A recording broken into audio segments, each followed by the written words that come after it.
I see a lot of my friends and colleagues here online today. I really want to thank you for taking time today. For those of you who are new to the Cary or maybe who just need a refresher, I'm going to start with a really short introduction about us, about who we are and what we do. But before I do that, I really would like to take a moment to dedicate this presentation to the memory of Professor Herb Johnson. He passed away last month, unfortunately. He had such an impactful career that started at RIT in the School of Printing. He's an alum there. He was a book designer, he was an author and a historian. He was a book collector who was very influential. I think he might have been the first African-American to join the Grolier Club. He was my former professor here at RIT. That's how he finished out his career as a professor, and he served a time as curator of the Cary collection. I learned so much from him as a student at RIT School of Printing, but even much more so as in my work here at the Cary collection. So he is very missed, but I know that his knowledge and his friendship will go on, and especially with my colleagues, we will work to preserve his legacy at the Cary collection. Now, speaking of that legacy, the Cary collection is RIT's rare book library. It was established in 1969, in part as a result of the efforts of Professor Johnson. We specialize in materials related to the history and practice of the graphic arts, which of course is such a wide area of study that encompasses fields like printing history, graphic design, typography, calligraphy, and anything related to the art of the book, like paper making and bookbinding, different kinds of fine press editions, and artist books. We have about 45,000 volumes on these topics and hundreds of primary source archives in the Cary collection. But the Cary is also enhanced by a comprehensive and working technology collection that focuses on letterpress printing, presses, and type. And of course, that's what you're all here to experience today. So this technology collection has been building alongside paper-based collections for 5 decades now. It includes all manner of letterpress printing presses, including hand presses, platens, and cylinder presses. Some of them are vintage, which we'll be printing on today, but some are really contemporary structures, like this 18th century replica of a wooden common press that RIT mechanical engineering students built in 2016. Of course, one needs type to print, and RIT holds about 1,800 fonts of vintage foundry type.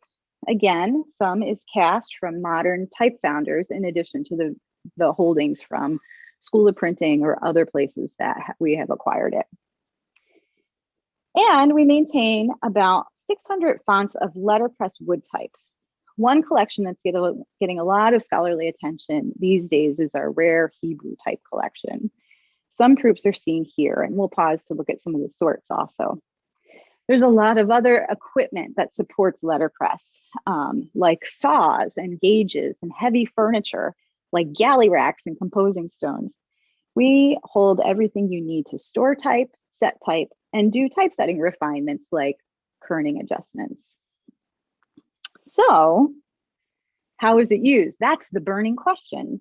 I like to say that any of this industrial realia is preserved through its careful use in countless creative ways, and I'll go over a few right now. First, we support RIT classes. We average over 1,000 student visits in hundreds of classes per year, academic year, at the Cary collection.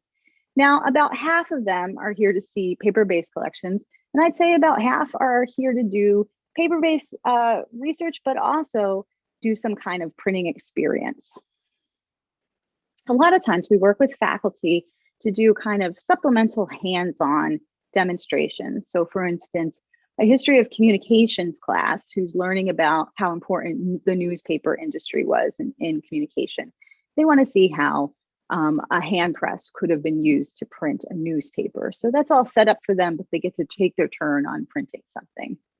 It also could be a lot more in depth For instance, I am the instructor of credit-bearing full semester letterpress classes in printmaking.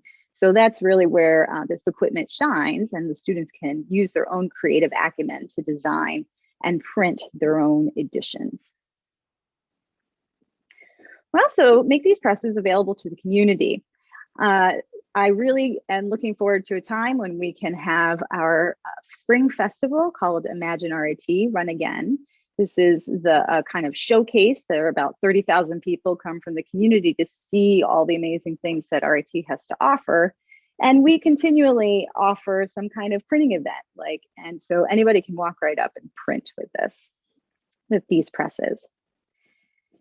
Because the equipment is so specialized, we also open up to different kinds of universities in the area, like Syracuse University, University of Rochester, and we will teach these same kinds of demo classes. Also, any kind of interest group can book a tour, like the Print Club of Rochester or the American Printing History Association Upstate New York chapter. And as much as we can, and this is part of my favorite intersection, is that we like to see school groups, like usually high school and middle school groups like this Girl Scout troop here who are learning about relief printing. I'm looking forward to a time when that can continue.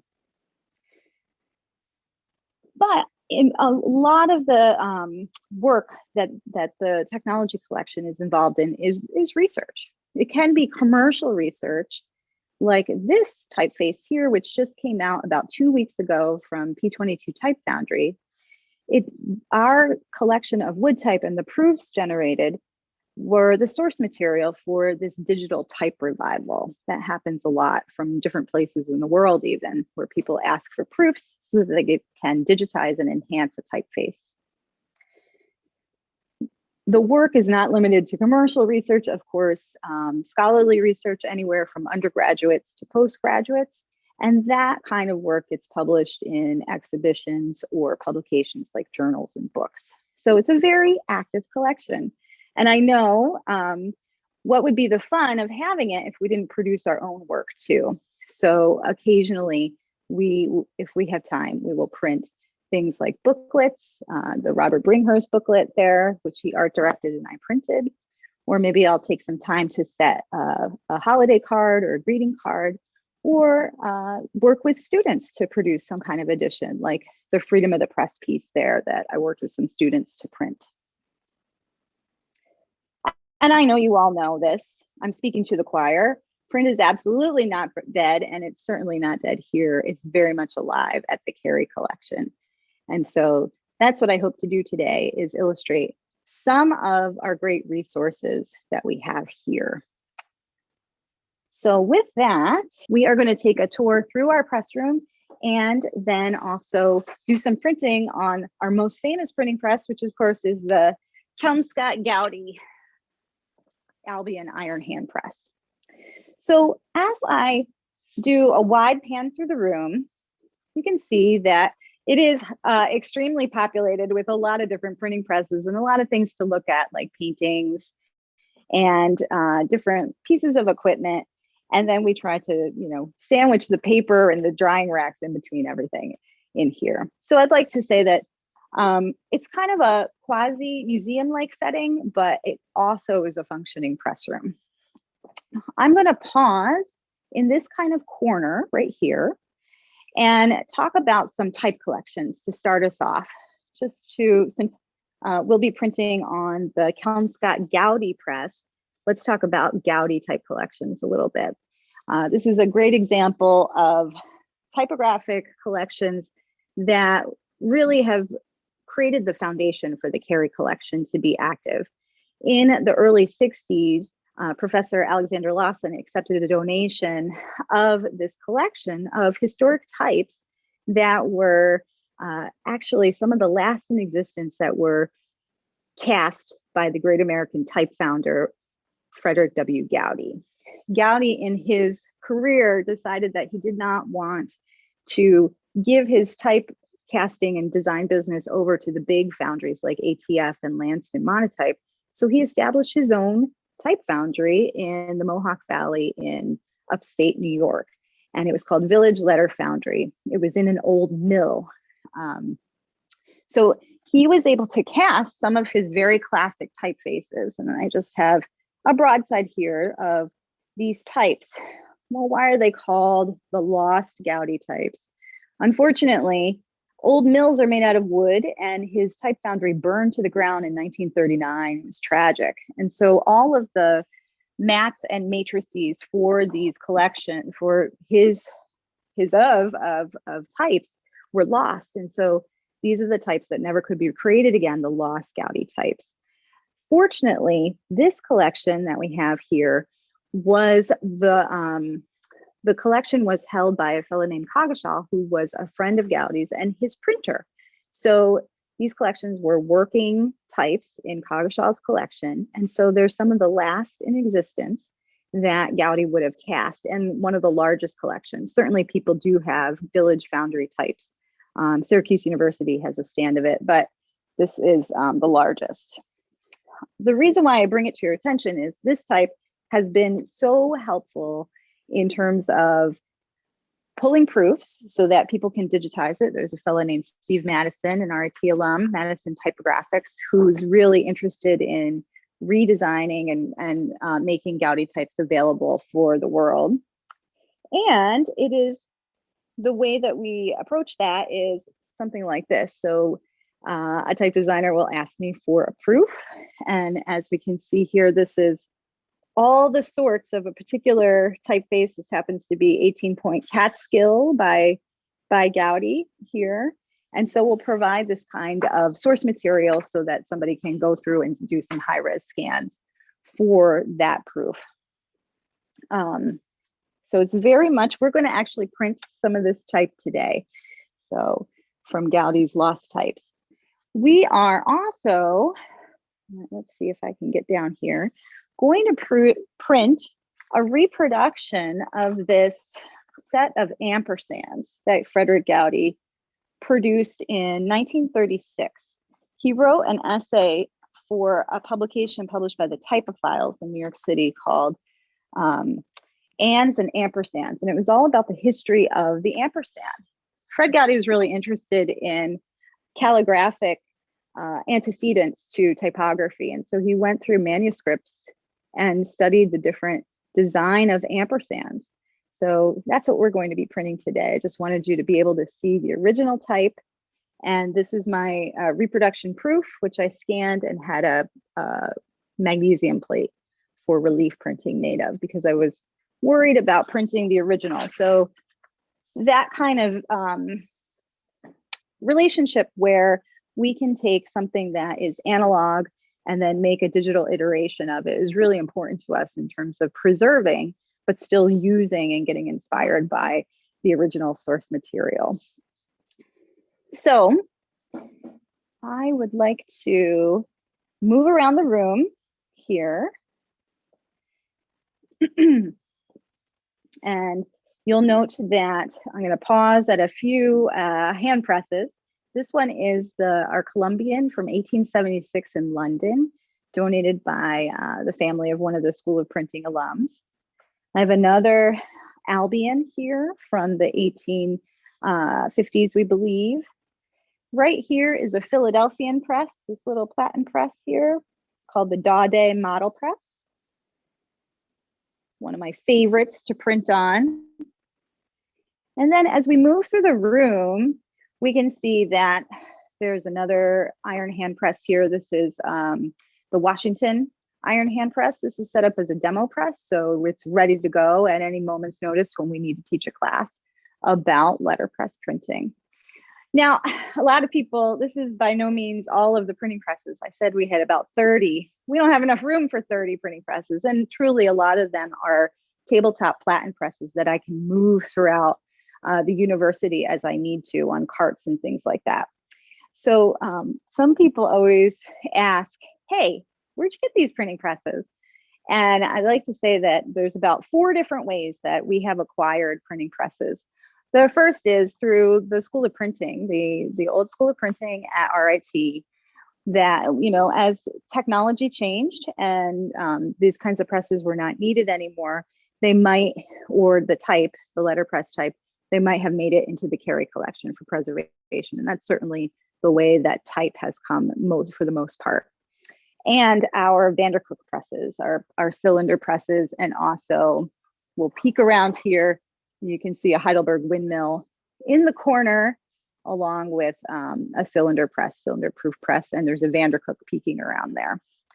Another way that often we get printing presses is I like to call the very heavy press movers club. So a donation. And of course, if somebody donates a printing press to you, there's always the caveat that you need to move it. So I've been involved with those kinds of scenarios a lot where the donation comes, but then RIT is responsible for figuring out how to move it. Another way, of course, is the students who've been inspired to create printing presses for us, like the Uncommon wooden press that I showed in one of the slides.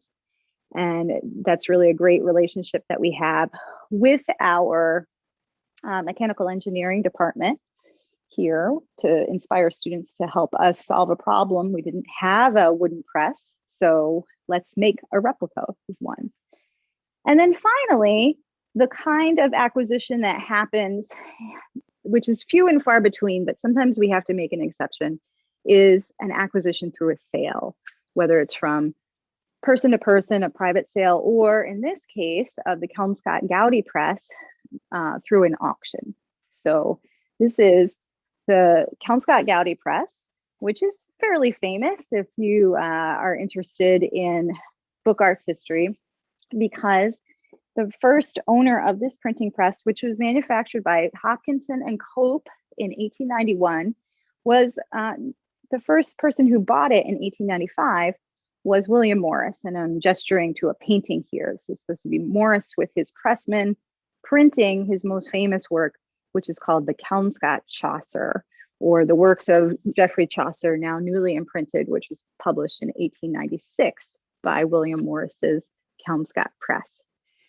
So this printing press has this cult of personality because Morris used it to produce his magnum opus, the Kelmscott Chaucer. And the reason why we know that he used it was, of course, we had the records that this serial number press, which happens to be 6551, was purchased. So his secretary, Emery Walker, had the record for that. But not only that, but the press, because the Kelmscott Chaucer is a folio-sized book that was extremely heavy in terms of illustration all the way to the borders.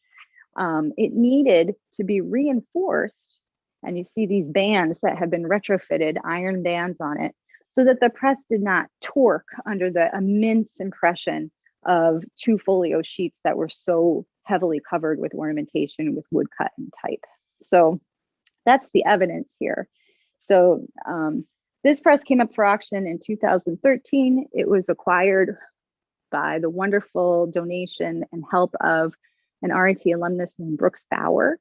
And it was brought here to the Cary collection, not only for the wonderful provenance of Morris, but this press has been on the desiderata list of the Cary collection since it started in 1969 because of the chain of custody of this press. It was after Morris, it was purchased by another printer, Ashby of Essex House Press, and then it was imported to the United States by Frederick W. Gowdy himself, who was so influenced by William Morris's aesthetic. And so he needed to have Morris's press. Ever since 1923-24, this press has been a New York State press. It has been in various parts of New York State. It went from Gowdy to a kind of dilettante printer named Spencer Kellogg, who lived south of Buffalo, New York, for his Aries press. And then it was published by it was purchased by our namesake, Melbert B. Cary Jr., who ran his private press called the Press of the Willie Whale. And so he purchased it in 1934. After Cary owns this press, we always thought that the Cary's collection of books the press should come back to that. So we were able to realize that with the sale in 2013. After Melbert B. Cary dies in 1941, the press goes to his pressman and sits in a basement essentially for a couple decades. And then the press is purchased by a fellow named J. Ben Lieberman, who happens to be the founder of the American Printing History Association. So all of these things come together to make this have such an amazing provenance. And it was really Lieberman who created the cult of the press. We were just talking beforehand, and he would invite people to come and print on this famous printing press in his house in New Rochelle, New York. And so he's also the one to put a funny little Liberty Bell on the top of the press. And that one is right here. Anybody who is British who comes to visit the press thinks that's hysterical because obviously it's a British press, but it has an American Liberty Bell on it. Lieberman was so very ardent about freedom of the press and freedom of expression through printing. So he was the one to put this little replica bell on the top, and anyone who printed on the press in his evenings where people could come and print a bookmark were encouraged to ring the bell for freedom of the press and then sign their names in a guest book to record the event. So I'm gonna ring it one more time because we're going to get started in printing. But as I have used this press for production, I certainly do not ring it every time. I usually ring it in the beginning and ring it at the end of the production run. So any questions before we start to get printing here? Get myself set up in a good way. We have a quiet group today. Maybe you just need some printing therapy, right? Amelia, I have a question about the very beginning. Sure. What kind of people are students at RIT? Can you describe it to us? You know, I worked for like 30 years trying to convince people for careers in mathematics and engineering, and I found that hard. And I believe that, a career within RIT could be even harder. So tell me, who are the people that come in and get interested in this and learn and go through the degree process at RIT? Sure. So the question is, who are our students at RIT? Traditionally, the students that I would see at the Cary collection when I first started this, and I started 20 years ago, were typically students who were engaged in some kind of arts education through our College of Art and Design. And so we see a lot of graphic design students, a lot of photography students, students who are engaged in doing projects that have some kind of artistic content that needs to be published in book form. So they're looking for ideation. Then in the last 10 years, it's been so wonderful that we've really opened up to all the different kinds of disciplines. So like I said, we see mechanical engineers. Their brains are so amazingly interested in the mechanics of the press, not just what comes off the press when we need to print. And I really value that kind of advice and their expertise, frankly. But what kind of students, really? I have to say, students who are attracted to RIT are ones that are very interested in intersections where they can get an education that has a value with working with what's going on in industry currently. I've seen it time and time again where our students are required to do an internship that counts to their degree program, no matter what discipline, because I think RIT really values in our correct curriculum that kind of cooperative education, not only education in the classroom, but education that really takes a note from what's going on in industry so those students can be employable. So I don't know if that, and I will say it's a technological university. It's not a university for the classics. You know, it's while we do have liberal arts programs, they are really in the service of these degrees in science, engineering, technology, and art. So it's an interesting place to be. Did that answer your question? Thanks. No, that it does. It actually does. Yeah. Thank you. Yeah, thank you. That's a great question. All right, so what we are printing, as I said today, we're going to print some pieces. The bottom of this form actually has some typeset from the Lost Gowdy collection. So Gowdy New Style, I believe it is. And then the top of this form here, as I point right there, has a reproduction, magnesium relief reproduction of the ampersands that I had there, because I really wanted to be very careful with those ampersands, knowing that they were the only ones in existence, right? So I didn't want to necessarily do a production run with them. So that kind of careful, measured, we're still using it, but we are actually using it in a way that it will be preserved, is something that I continually think about whenever I approach a press run. The Kelmscott Gowdy press came to us in pieces. It was shipped from Christie's in Manhattan in January 2014, and it was absolutely a blessing and a curse, because when it came on several pallets, I was worried, how am I going to put this back together?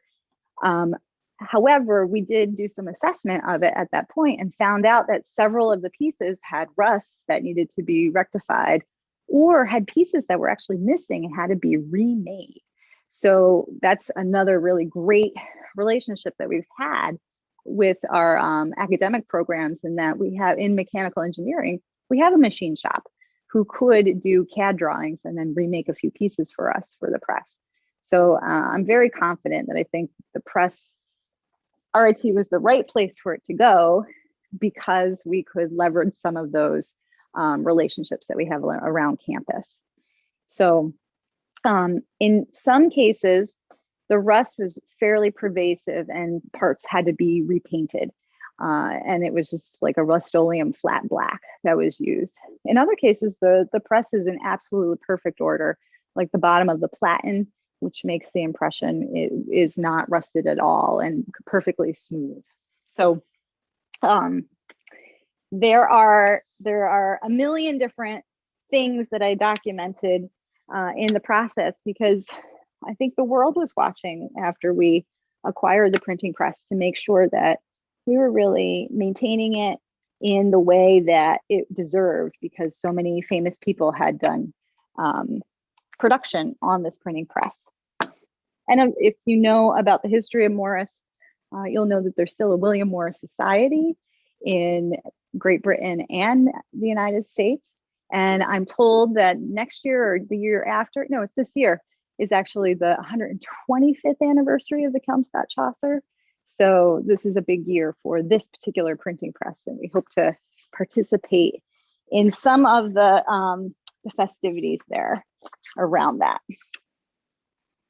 So what I just did was I inked up the press here, our bed of the press, and let me turn, and that's the problem with being your own cameraman. This is the Timpin and the Frisket assembly. I'm going to put the paper into the printing press and then close this window here. This is called the Frisket. So the Timpin is the bottom that holds the different kinds of pins that you align the paper on. And then the Frisket has the windows so that no ink will get on the margins of the paper there. A lot of people who are engaged in this kind of printing, some of them do kind of very historic reenactions of printing, where they'll use, for instance, animal skin, vellum to cover their Timpins and Friskets, or do different kinds of things like use ink balls to apply the ink. I used a rubber roller. Cary Collection is interested in production, and we're interested in using modern materials in concert with vintage printing presses and type, etc. So I am using a resin impregnated paper to cover my Timpin and Frisket. There's tape on here to safeguard it from getting too inky, and I'm using weather stripping to have the Frisket bearers so that the Frisket doesn't touch the type until the last possible print. So we're interested in using modern materials in concert with the vintage type and presses. So I'm going to carefully close up the Timpin and Frisket on the bed of the press where the type is. And then let me move myself here so you can see the action. I'm going to roll the bed of the press underneath the platen, which will make the impression. and then pull the lever or the bar. And what happens is that this large platen will come down onto there and then release it back so it goes up. And maybe the printing gods will smile upon us. And I think they have. Very nice. So let's see. Let me bring that to you so you can see what we printed just now. Here's Frederick Gowdy's suite of historical ampersands. And then the history of writing is in a way the history of the human race, since in it are bound up severally and together the development of thought, of expression, of art, of intercommunication, and of mechanical invention. So words from our American type design heritage, and then a little bit of a colophon on the bottom there. And I designed this long, narrow piece here so that somebody could cut this off and frame this part and then leave off the bottom. I want to show you something. So earlier today, as I was getting the press ready, you know, I printed a few test sheets and I said, this is the worst printing ever. I know I'm out of practice because I've been on quarantine and lockdown, but I don't know if you can see it. It's super light. Do you see how that one ampersand has a bunch of voids in it? That is not the kind of printing that I expect of myself and this press demands, that's for sure. So do you know what can anybody hazard a guess how I corrected that in the subsequent prints, like the one I just did?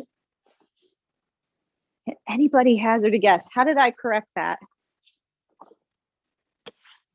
I know I have some printers on the call here. More packing? That is a good guess, but no. I did not add more packing because I didn't want to have such a heavy impression. Make ready. Warm Make up the ready. ink. Warm up Ink the is ink. a good ink Wet is a good guess. paper. I could have changed the viscosity of the ink. But I'm More gonna give you pressure? a hint. What? Wet More the pressure? paper. Wait, More I heard pressure. More I heard pressure. more pressure, but Change what your I paper. change it has to do with paper, but Wet I the didn't change. paper. What was that?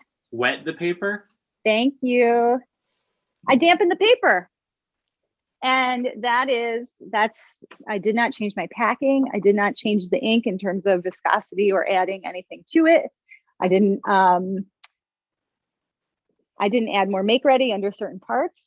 All I had to do was dampen the paper. And that is, you know, those of you who are printers who've printed on hand presses like this, I know Richard Minsky's on the line. That dampening really, it does help. It makes it so that there's better acceptance of the ink in those paper fibers, and that you're kind of making the paper bend to that pressure, and it's accepting the ink and the impression a little bit better. And of course, paper dampening isn't for every job, but I do find that it helps a lot in a hand press such as this, because the impression is so problematic in a platen press like this, as it has this impossible task to do where it has to, most of the impression is happening right in the center here and it radiates out. So if we can put any kind of equalizing factor in terms of the make ready and the different bearers that we have in there, plus the dampening of the paper, it just creates such a better experience.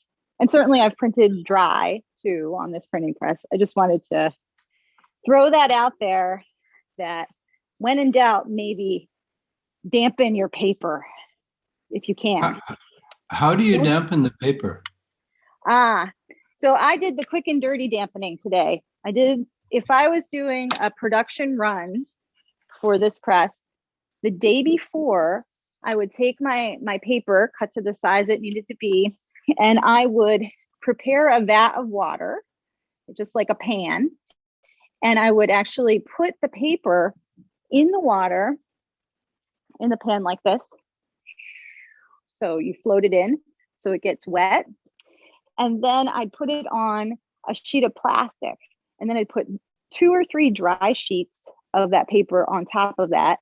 And then do the same for another sheet and put a wet sheet. So you're alternating between wet and dry. And then I put all of that in a plastic bag and I put it in a book press. So it's flat and it completely has about 12 hours to create its own humidity in terms of the whole bag. There's a lot of different ways to do this. I know printers who have special humidors for their paper. Today, I did the quick and dirty version of that, is that I got a piece of plastic. I put my paper on top of the plastic, and then I got a very lightly wet sponge and touched the top of the sheet, and then put another sheet and wet it again. So that's how I dampen paper today. There's so many different ways to do it. And I'm always learning different techniques. And that's what's so great about our digital community in the world, and that is that you can learn that. Everything is open. Amelia? Oh, Yes. I missed you. I wanted to catch you before you move the bed back out. I noticed. Oh, okay. I noticed you have some interesting bed stops on your rails. Did you find historic precedent for that design, or was that a Cary innovation? Oh my gosh. So he's talking about, let me put some more paper on here, Stephen. So the bed stops on the rails of this press are not original. They absolutely should not be what they are. And what they are is pipe that has been soldered into the end of the rail. So let me put some paper in here, Stephen, and then shut it so I can close up on that. So what this should have had for bed stops, I will tell you. All right, so let me put this under. And you're talking about these, right, Stephen? That's what I'm looking at. Yep. Yep. So we don't know who, maybe it was Ben Lieberman. We don't know who.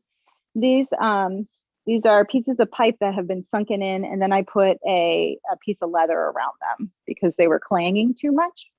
All right, so what should have happened with this bed stop? Do you see this part right here? And of course, Stephen, who is a printer, will know this. This is a piece of wood that is a wedge. This should be turned in the opposite direction. And when we take this, next time we take it apart and put it back together, we will turn it so that this becomes part of the braking system for the bed that sits on the rails. I mean, it'll be moot because I'm not going to go into here and start messing around with this. But really what should have happened is this is part of the braking system for the rails instead of those pipes. Did that answer your question, Stephen? It does. It's always fun to see people's innovations on these things. I know. Yeah, so I know the reason why this is turned this way. Should be turned the other way, but then it adds about a foot to the length of the printing press. So, and people knock into it, etc. So definitely that should be rectified next time we put this press in good working order.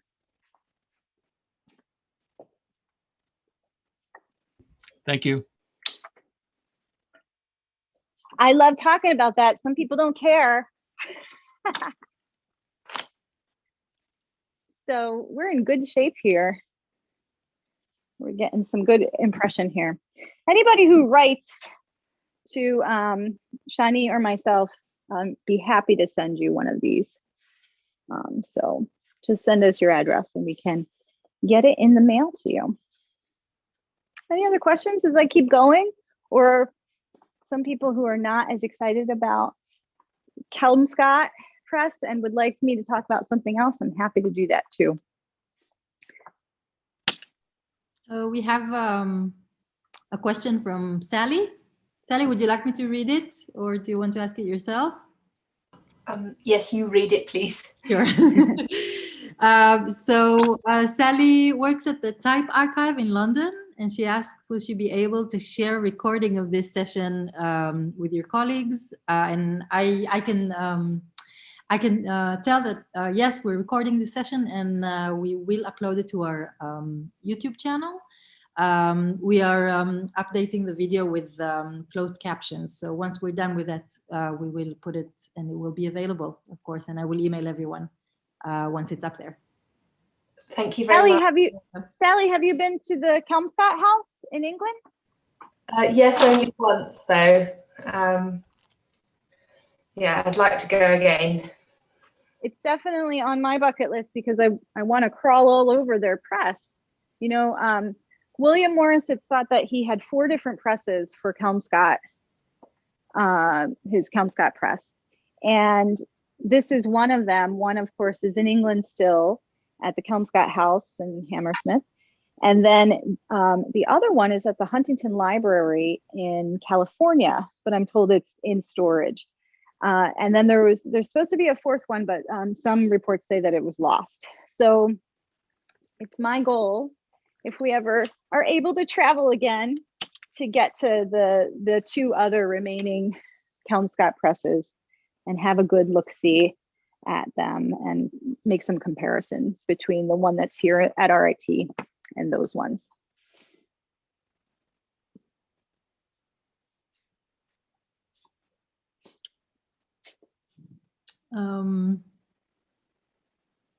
Amelia, can you tell us a little bit about the magnesium relief process?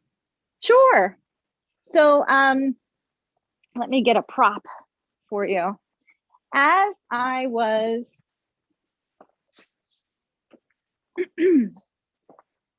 worried. So this form of ampersands that I showed you was cast by Fred Gowdy at his Village Letter Foundry.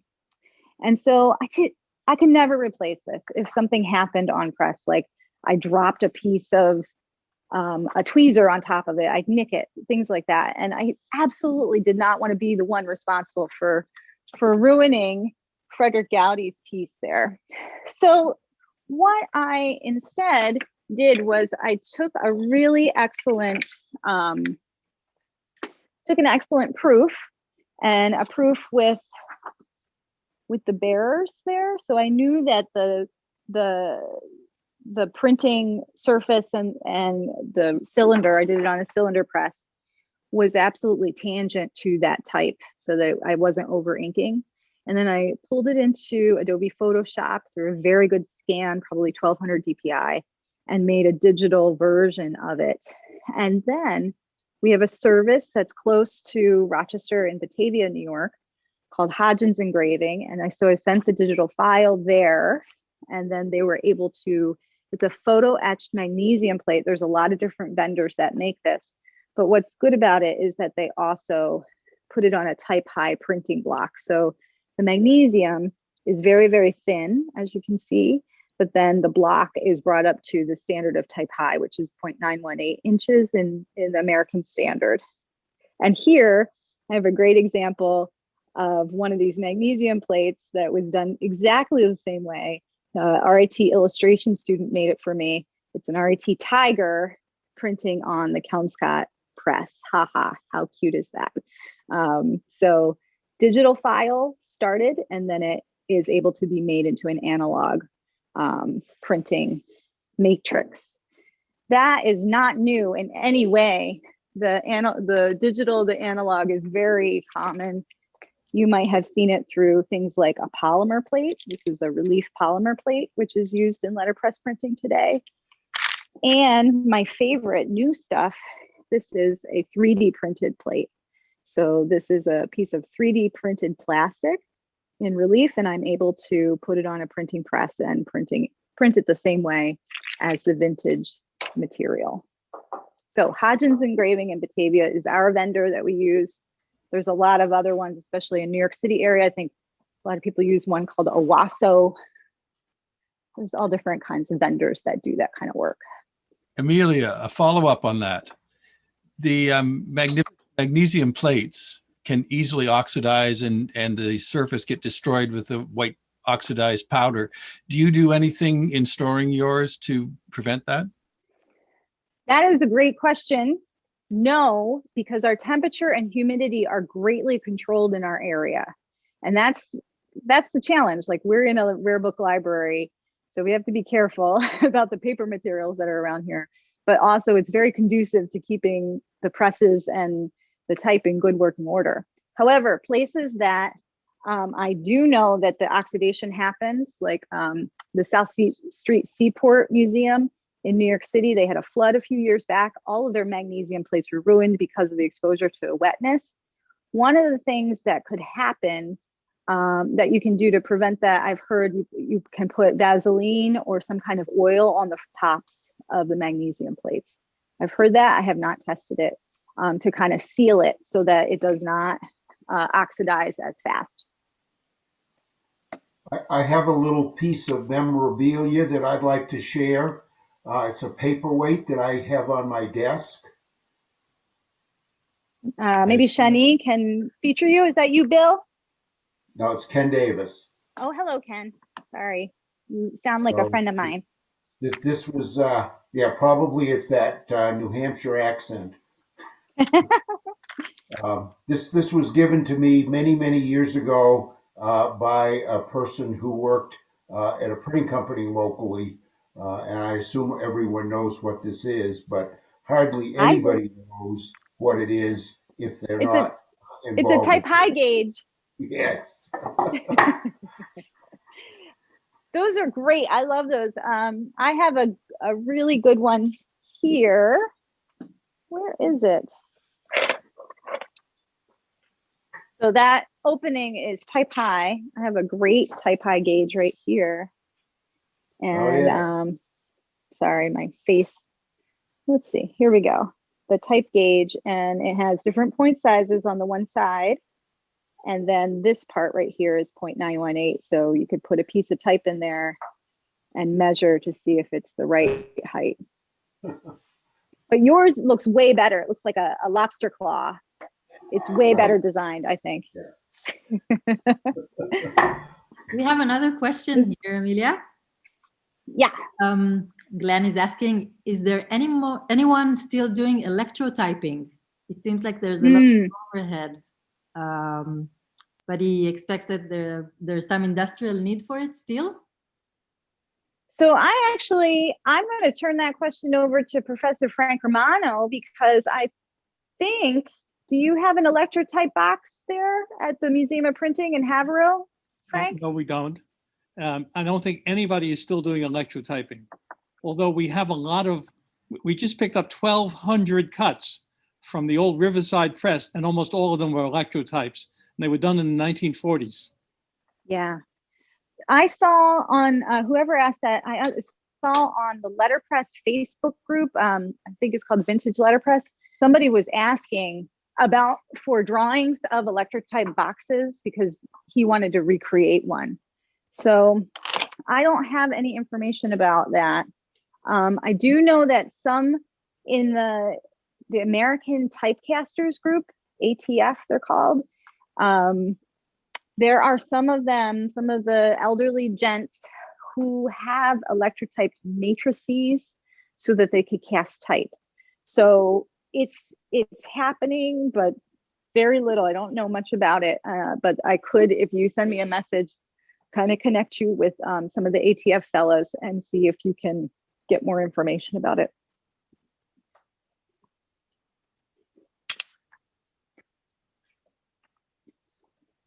So the problem, if I was doing a real production run here, who do I need to help me? I need another person. These presses were meant to have two people operate them. Somebody who had the dirty hands to do the inking, somebody who had the clean hands to handle the paper and pull the lever. So this is quite challenging, and it does take up more time to have just one person do this kind of run. And it's very repetitive, as some of you know. It would have, a good pressman pair, it would have been acting constantly moving, constantly putting ink on paper, pulling the lever, etc. And so they could get over 100 to 200 impressions per hour in this process. So we're on the slow train here, definitely not in the vein of the pressman who would have worked this press for 8 hours a day in the 19th century. It's really a funny thing. Out of his office. What'd you say? Get Steve out of his office and put him to work. I'm in a basement right now. I don't think I can get in there. Actually, I wanted to pop on for a second because, Yeah. and I have to do it quickly because I don't know when the noise is about to start up again. I'm in a kind of noisy basement. But as you might have seen this morning on, oh, see there, I'm near running water. Sorry, so embarrassing. But as you might have seen on RIT Library's social media today, Amelia has been nominated for an RIT Presidential Award for Outstanding Staff. And I just wanted to say, I think today's presentation really reminds us why she deserves such an honor. And I just wanted to say congratulations, Amelia. And I think maybe we'd all want a Zoom clap. Thank you. Okay, I'll log off before the noise starts again. Congratulations, Amelia. Thank you so much. That's very nice. It's nice to be recognized in an extraordinary year. So, and there's amazing people who've been nominated too. So I'm in good company. Thank you. So, well, we can go on. I think one of the productions on this printing press, since it's been restored, that Steve and I worked on together, and it was super nerve-wracking. Where did I put the print? Was a print of course I can't find it now. Was a print that we did that went into the Rare Books and Manuscript journal, and it was some calligraphy by Jerry Kelly. And we had to print about 800 of them. So you can see the plate for that, of that calligraphy in 2-color. And so I'm laughing and joking, but actually when I'm on production run for something as important as that, I am a loud, barky boss, because there's a lot that has to happen that you have to keep track of as you're running through a print production. And so at one moment, the ink could not be rolled on correctly, or you forget to put a certain piece of packing in the press. So when I'm actually doing a big run, I turn into a monster. So I apologize in advance for anybody who's experienced me like that as a press foreman. I have to say that we're rounding out our time here. So I just want to welcome all of you to get in touch with us during these online times. Absolutely do that. You can find all of our coordinates at cary.rit.edu. And also, if and when we can travel again, you are absolutely welcome to make an appointment to come and use the collection, get a printing demonstration, get a tour. We're open to the public, and we love to have people from all over the place, including students, come and use these singular, very unique objects. We're always open. Thank you everyone for being here with us, and thank you so much, Amelia. It was wonderful as always. Maybe we'll end with some beautiful Hebrew wood type. This is Shani's project, and I'm just acting as printer of this amazing collection that came to RIT in 2014, and it is Hebrew wood type in various sizes. We believe it might have been used for the Jewish Daily Forward, which is a newspaper that's still in production, but online now. And so this type was saved from the rubbish bin or the collectors in the 1970s when letterpress was being phased out for the production of this particular journal. And so we're in the process of proofing it all up and cataloging it so that other people can use it, since it is such a unique resource. Very beautiful, and it represents a real diversification of our collection, which has been very Western in the past. And so to have a different alphabet system represented in our typographic realia is a big win for us. It makes me feel good that that legacy is continuing on in a way that perhaps our founders didn't envision, and that it totally is still relevant and is changing and adapting to what our users need. And I see we have some questions about our next event. So Our next event will be on the 26th of February, and we will be hosting Jo de Budemaker, and I apologize for probably mispronouncing his last name. He will be talking to us about Tibetan type forms, and I will send you all the link to register to that very exciting event, and I hope to see you there. Amelia, do you have a time for a last question? Sure. So I would expect that the copies of the originals would be made by reading them directly with a laser and sort of engraving instead of the process of printing, scanning, digital processing, and then engraving, which is sort of a little bit far removed. Of course, I know nothing about letterpress. And is there a way to do this directly, to create copies straight out of the originals? It's very funny and very poignant that you should ask that question, because this afternoon we are having a student from the Museum Studies program who is coming with a 3D scanner, so scanner of a 3D object. Yes. She is going to scan several pieces of wood type in 3D fashion so that she can then take those 3D scans to a digital CNC router, so that she could fabricate replacement sorts for wood type. And I do know that so it's possible. It's very, it's in process in terms of figuring out the best working process. I want to show you. This is a piece of wood type. This is the state of New York. Hello, state of New York. Mm-hmm. This wood type is laser engraved. So it is the size that we need for printing, 0.918 inches, but the recesses are done by digital laser engraving, as opposed to a piece of wood type like this for Valentine's Day. This one was done by a CNC router, so analog process, no digital process involved. So it's absolutely possible. And that's what's so great is, I don't have a 3D scanner here in the Cary collection, but there are programs that do. And so let's try and use these kinds of equipment for these amazing intersections between this analog and whatever the digital world is.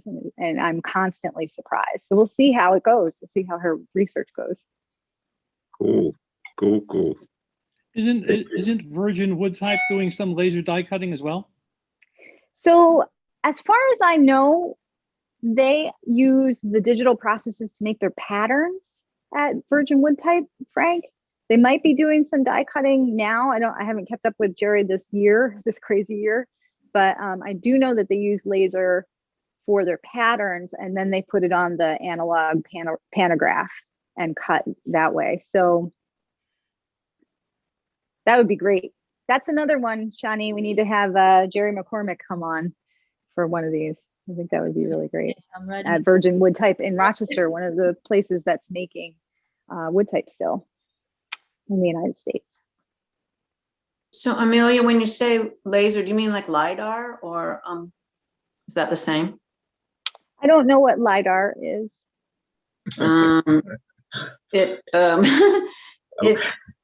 Someone else can explain it maybe better, but it measures and you can make 3D things using laser. I knew of it from an archaeological use, and I thought that sounds perfect to do this.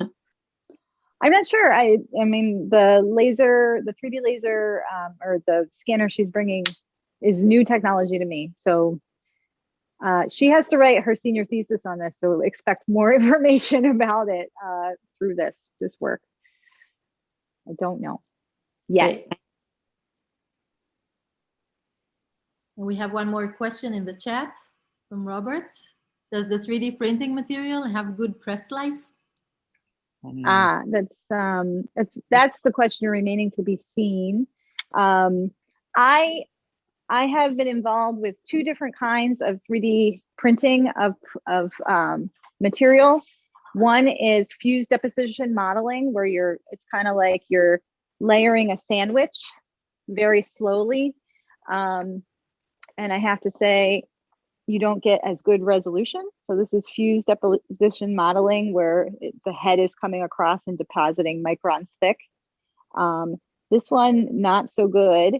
This one tends, and it depends on the fill, and it crushes on press very easily. So you can't get, the machines that we have available to us at RT, they're not great resolution.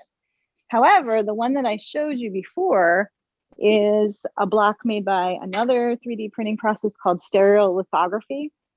This actually works really, really well. And I have to say, I've put all kinds of solvent on it. You know, I'm not looking at it in a microscope to see if it's deteriorating on the surface. But that's the beauty, I think, of it, that if it does deteriorate, I can remake it. I know it takes a long time. It probably took about 3 hours to lay this all down and build it up through the stereolithographic process. But if it gets broken, it can be replaced. So again, it's like a moving target. I have to remind everybody that we are in the phase of the digital incunabula.